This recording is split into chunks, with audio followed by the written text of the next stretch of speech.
संसद के वर्तमान सत्र के दौरान दोनों सदनों के रिकॉर्ड संख्या में लगभग 150 विपक्षी सांसदों का निलंबन होना सरकार व विपक्ष के लिए भी कोई गुड वर्क व अच्छा कीर्तिमान नहीं है।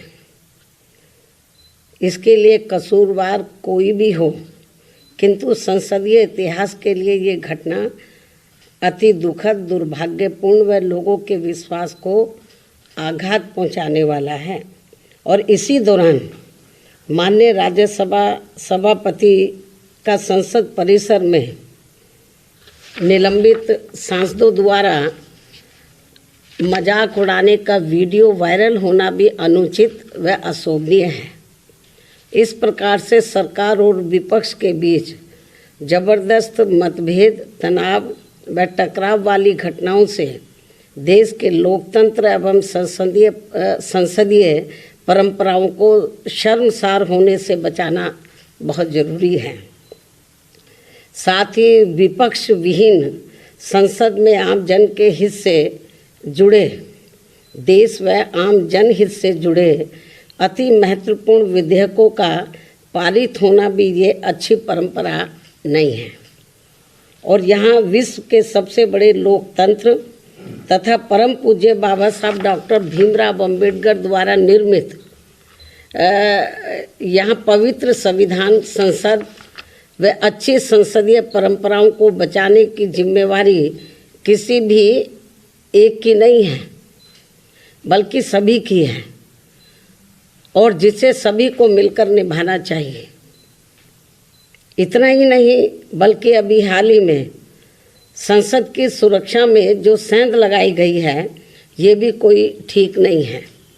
ये अति गंभीर व चिंतनीय भी है और इस मामले में सभी को मिलकर संसद की सुरक्षा की तरफ विशेष ध्यान देना चाहिए। एक दूसरे पर आरोप प्रत्यारोप लगाने से काम नहीं चलेगा,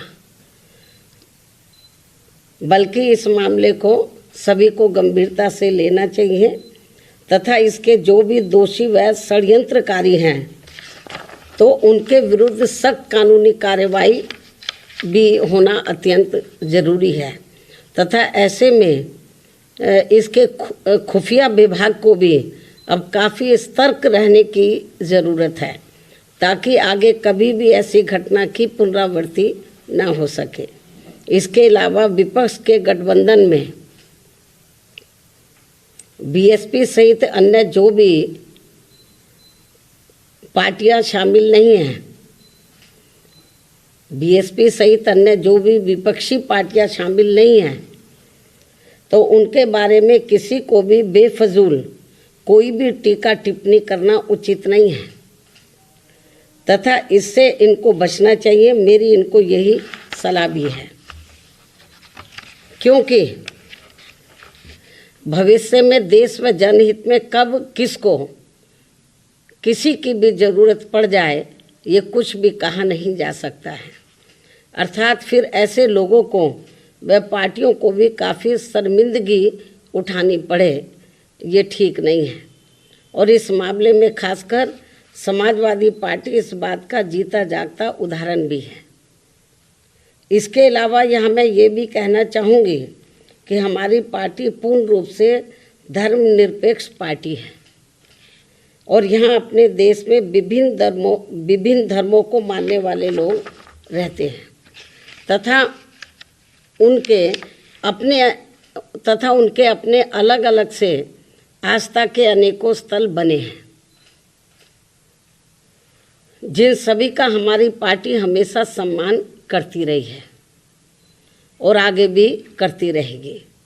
इसी क्रम में यूपी के अयोध्या में नवनिर्मित राम मंदिर का जो अगले महीने उद्घाटन होने के लिए जा रहा है, तो उसका हमारी पार्टी को कोई भी ऐतराज़ नहीं है। और यहाँ अयोध्या में कोर्ट के आदेश पर सरकार द्वारा निर्धारित की गई जमीन पर जब भी मस्जिद का निर्माण होता है, तो तब उसके उद्घाटन का भी हमारी पार्टी कोई ऐतराज़ नहीं करेगी। अर्थात हमारी पार्टी सभी धर्मों के स्थलों का पूरा सम्मान करती है लेकिन पिछले कुछ वर्षों से इसकी आड़ में जो राजनीति की जा रही है, जो घिनौनी राजनीति की जा रही है, ये अति दुखद व चिंतनीय भी है, जो नहीं होना चाहिए, क्योंकि इससे अपना देश कमजोरी होगा, मजबूत नहीं, तथा इससे लोगों में आपस में नफरत पैदा होती है, जो ये कतई भी उचित नहीं है। इस बात का भी सभी को पूरा ध्यान रखना चाहिए। इन्हीं कुछ खास बातों के साथ ही अब मैं अपनी बात यही समाप्त करती हूँ। धन्यवाद।